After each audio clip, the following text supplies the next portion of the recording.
Well, it was that man in the spotlight, George Cadet, who had the first attempt in this game. Ex-Dunfermline man Jackie McNamara set it up, but Cadet didn't properly connect, and the chance was gone.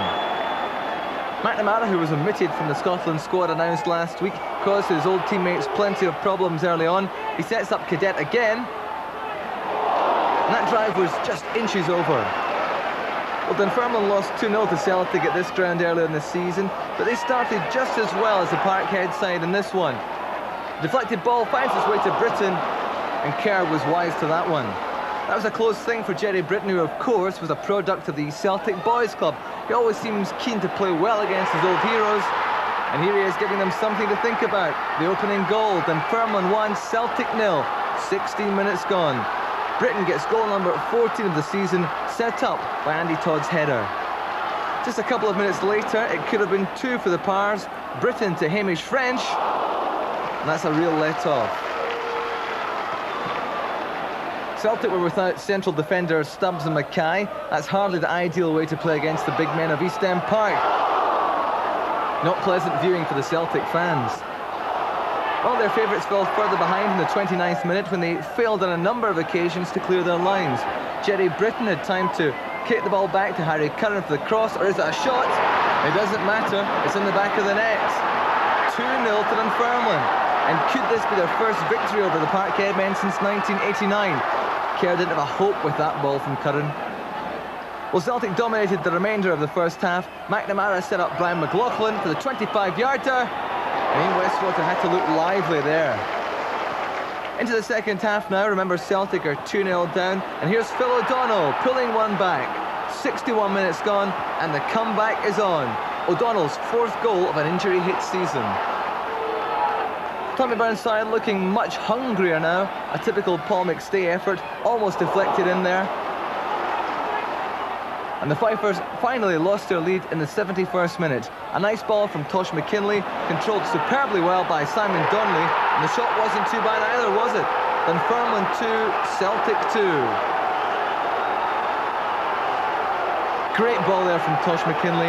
It sliced the Pars wide open, and Simon Donnelly made it look easy.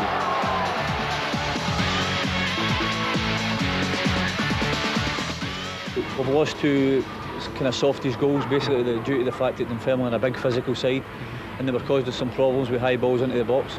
We're without a few defenders today, and they've got 2 goals to start on us. But I think our players have really rallied, and they've worked really hard, shown a great passion, a great commitment to the club.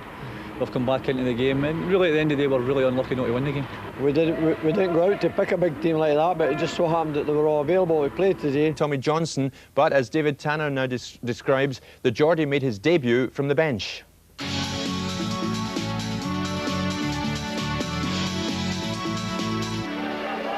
Celtic with a lot to play for, and Paul McStay's long ball forward to Paolo Di Canio stirred things up early on at Starks Park.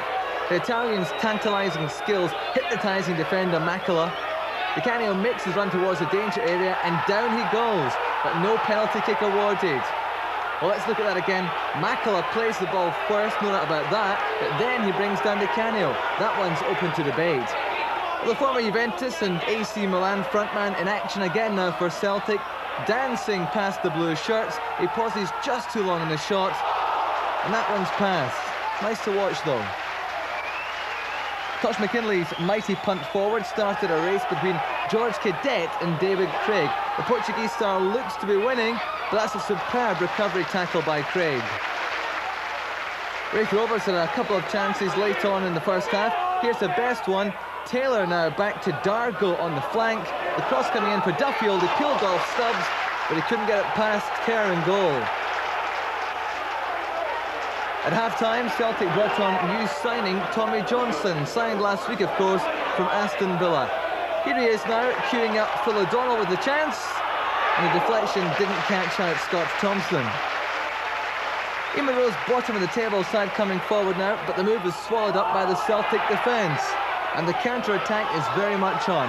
Tommy Boyd now operating the 1-2 with Paolo Di Canio, and the man who got his first goal for Scotland last week strides forward with confidence. And here's that new man, Johnson, again. Running forward at Makela, gets past him, and that was inches past Tommy Johnson. In the middle of the second half, Celtic had another penalty claim turned down by Bobby Tate. Di Canio sent through Cadet, and he goes down this time. That looked like a spot kick. Cadet was past Davy Kirkwood, and the Rovers man looks to have bundled him down. Perhaps a close escape there for Rovers. Decide for yourself. Tony Rougier in the ball now. The forward pass to Peter Duffield, and this brought howls of protest from the Rovers fans. McNamara and Kerr colliding with him. Was it a penalty? Well, McNamara was outside the box, and Kerr, well, he played the ball. Rovers had this superb chance to take the lead thanks to the skills of Tony Rougier. The direct route to goal for him. Off the post. What a let-off for Tommy Burns' men. Living dangerously late on in this game. But it was Celtic who took the lead in the 88th minute. It's that new man Tommy Johnson involved again. He scored a couple of weeks ago for his old club Aston Villa against Blackburn. There's the cross for Di Canio. Lovely finish by the Italian. He takes his bow, and Celtic are one up. This is what Celtic fans want to see from Johnson. Beautiful cross, and have already seen plenty of finishing like this from the Italian. Di Canio makes it 1-0. Well, 2 minutes left. You would have thought that bottom club Raith would be dead and buried. Think again. It's one each. Right at the death. David Craig heading home Harvey's free kick, but where was the marking? So Celtic blow it again. Another 2 points dropped on Rangers. Rovers fighting right to the very end of this game. And Celtic, they couldn't hold out for the last 10 seconds. One each.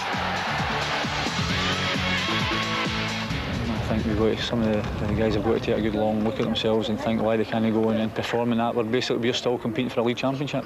So bitterly disappointed in the performance and the lack of enthusiasm within the team. I mean, if you've not got that, then you've got nothing. Have the events of the past week affected their morale? Well, I wouldn't like to think that. I wouldn't like to think they would look on that as an excuse. I mean, no doubt some would, but no, I think most of them will be honest enough to think that what has happened in the press over the last, indeed since we lost the Rangers game, has been a disgrace. And it's been very disappointing because it's had a negative effect on a lot of people. All sorts of lies being printed and told, and it's been very divisive, obviously aimed at trying to split everybody up. Obviously people would look at today and think it's had an effect on the players, but you know, if I was a player I wouldn't let anything like that upset me, because I know I've got a job to do. Support turned up here today in their thousands, rallying, trying to get them going. So if I was a player I would be looking more to my own performance as opposed to looking for an excuse. All right, before we talk